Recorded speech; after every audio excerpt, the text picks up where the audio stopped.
नमस्कार मित्रों, मैं एसवी भारद्वाज आपका पुनः स्वागत करता हूं। दोस्तों, एक फ्रेश चर्चा लेकर फिर से उपस्थित हुआ हूं।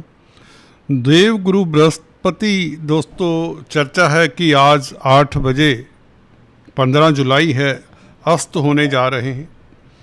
आप के ऊपर क्या इसका प्रभाव पड़ेगा, इसको तो जानेंगे। शनि की चर्चा और राहु केतु की भी चर्चा करेंगे। आपको पता ही है, इन बड़े ग्रहों की चर्चा के बिना हमारा वीडियो अधूरा ही होता है। गुरु, जी हाँ दोस्तों, आज अस्त हो रहे हैं। इसका मतलब तारा अस्त कहा जाता है इसे।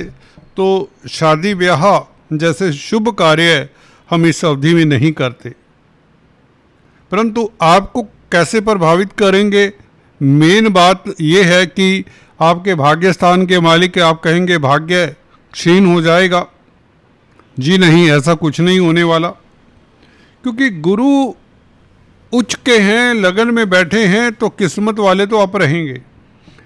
इतना हो सकता है कि गुरु जिन बातों के कारका हैं, शिक्षा के, धर्म के, फाइनेंस के, तो इन एरियाज़ के ऊपर हल्का सा फर्क देखने को मिलेगा, वो भी 27 जुलाई तक, जब तक शनि वक्री नहीं होते।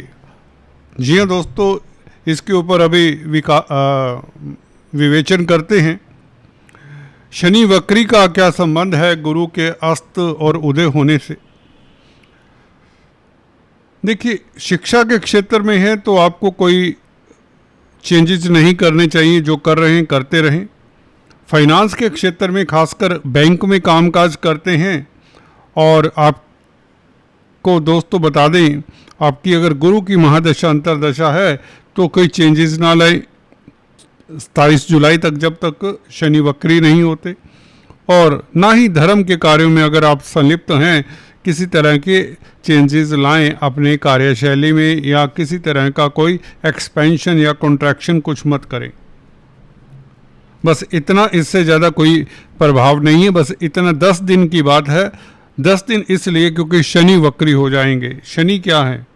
भाग्य स्थान में बैठे हैं, गुरु से प्रभावित है, और गुरु शनि के ही नक्षत्र में है, पुष्य नक्षत्र में, आपको पता ही होगा। और शनि के ऊपर गुरु की दृष्टि भी है, और शनि गुरु की राशि में भी है। तो यहाँ पर गुरु से टोटली प्रभावित हैं। इस अवधि में आप ऐसा समझें कि गुरु जैसे कि रेस्ट करने जा रहे हैं, वृद्ध प्लेनेट हैं, और उसकी बागडोर इस अवधि में शनि के हाथ में आ जाएगी, जब तक 12 अगस्त तक गुरु अस्त रहेंगे। वो कैसे? क्योंकि शनि वक्री होकर स्ट्रोंग हो जाएंगे। जी हाँ दोस्तों, आपने सही सुना, चेष्टा बल बढ़ जाएगा शनि का। जब भी कोई ग्रह वक्री होता है, केंद्र त्रिकोण में हो खासकर, और मैलिफिक प्लेनेट हो, तो उसका चेष्टा बल बढ़ने से उसकी स्ट्रेंथ कई गुना बढ़ जाती है। तो शनि बली हो जाएंगे, जो कि आपके केंद्र के भी परचांस मालिक हैं, सप्तम भाव के भी मालिक हैं, और केंद्र त्रिकोण राज्यों को बना रहे हैं पहले से। भाग्य स्थान में बैठे हुए शनि सप्तम भाव का सुखद फल देंगे बली होकर।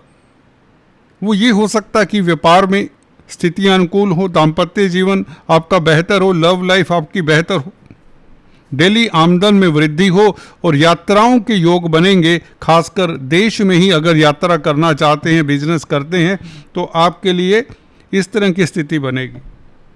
और वक्री होकर शनि का ये फैक्टर बहुत महत्व रखता है कि पिछली दिशा में राहु की तरफ इसका रुख हो जाएगा। राहु दोस्तों शनि के मित्र ही हैं, और शनि की राशि में, कहने का मतलब शनि अपनी राशि की तरफ घूमना शुरू कर देंगे। हालांकि अपनी राशि में पहुंच नहीं जाएंगे, परंतु राहु को या अपनी राशि को प्रभावित करेंगे अपनी वेवलेंथ से। अपनी वाइब्रेशंस इनकी राहु तक पहुंचनी शुरू हो जाएंगी।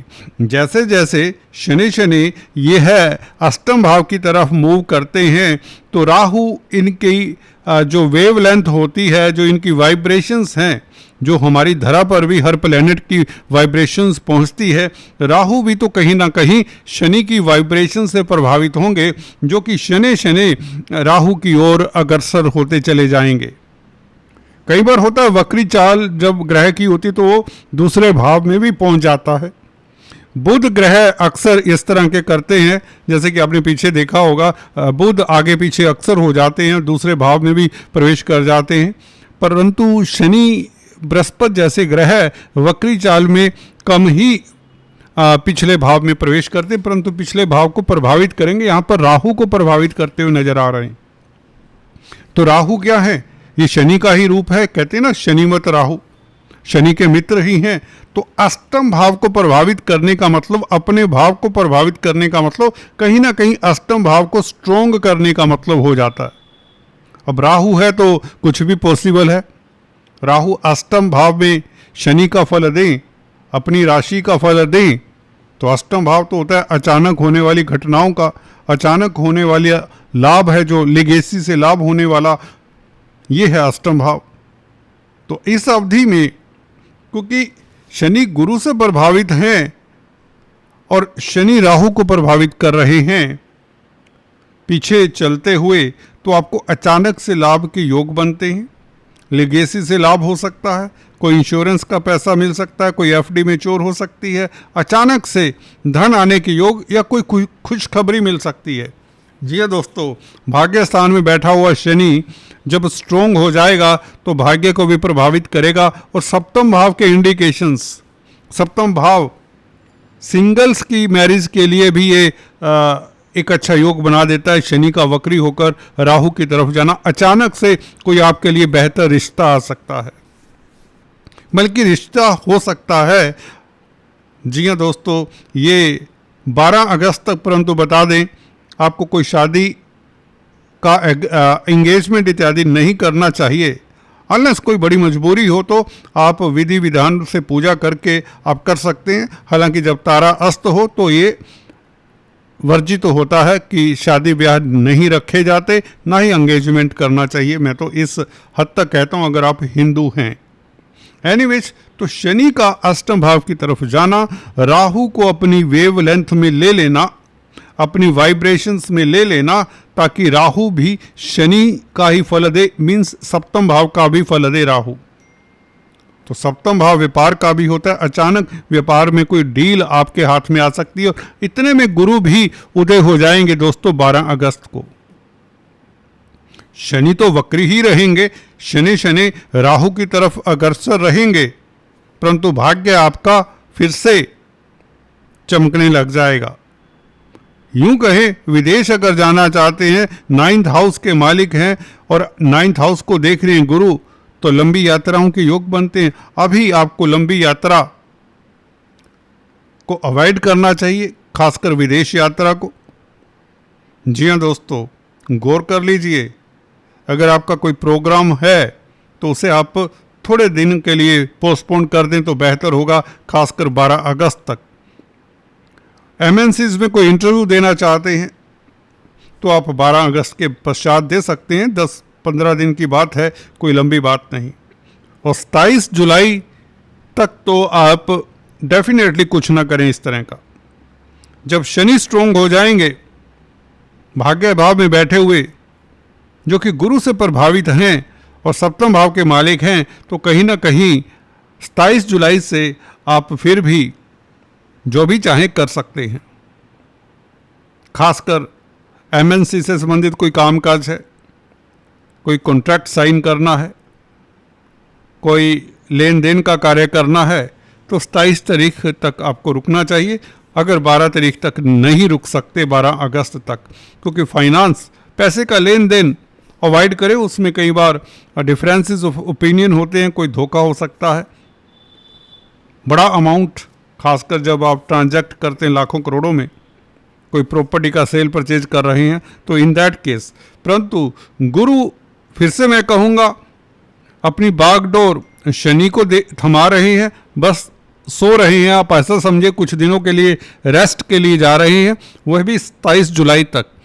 जब शनि स्ट्रेंथ गेन कर लेते हैं, अचानक होने वाली दुविधाओं से आपको बचाते भी हैं और अकस्मात लाभ भी होता है। अकस्मात कोई आपका बड़ा कार्य सिद्ध हो सकता है, खासकर सप्तम भाव से संबंधित व्यापार, दाम्पत्य जीवन, शादी ब्याह की बात हो, या देश में ही कोई भ्रमण का कोई आयोजन प्रयोजन है या एक्सपोर्ट इंपोर्ट का कार्य है, उसमें भी आपको सफलता मिल सकती है, क्योंकि शनि 9th हाउस में स्ट्रोंग हो जाएंगे तो एक्सपोर्ट इंपोर्ट के लिए भी स्थितियां अनुकूल हो जाएंगी 27 तारीख के पश्चात।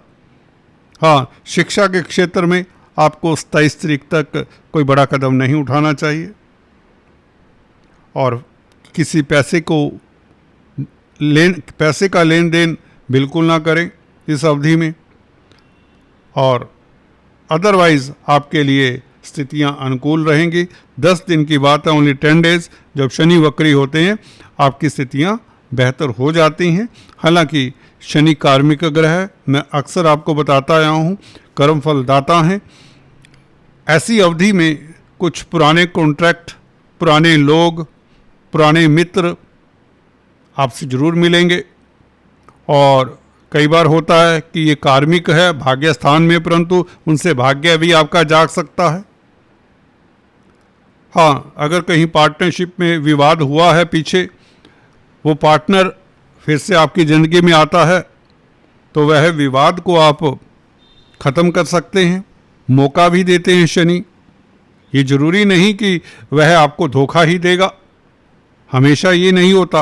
अब क्योंकि गुरु उच्च के हैं, 12 अगस्त के पश्चात कोई भी आप जब शनि वक्री होंगे किसी तरह का भी एग्रीमेंट कर सकते हैं, शादी ब्याह कर सकते हैं। पार्टनर है, किसी के साथ डाइवोर्स हो गया था या डाइवोर्स जैसी स्थिति थी, अलग रह रहे थे, लिव इन रिलेशंस में थे या लव लाइफ को लेकर किसी तरह की दिक्कत थी, वह सुलझ सकता है 27 तारीख के पश्चात। नहीं तो 12 अगस्त भी ज़्यादा दूर नहीं है। तो फाइनेंस पैसे का लेन देन 27 जुलाई तक ना करें, हो सके तो 12 अगस्त तक भी अवॉइड करें। कोई शुभ कार्य, किसी दुकान मकान की इनॉग्रेशन भी अवॉइड करें तो बेहतर होगा 12 अगस्त तक। दोस्तों आज इतना ही, फिर से मिलेंगे, तब तक के लिए स्टे ट्यून्ड।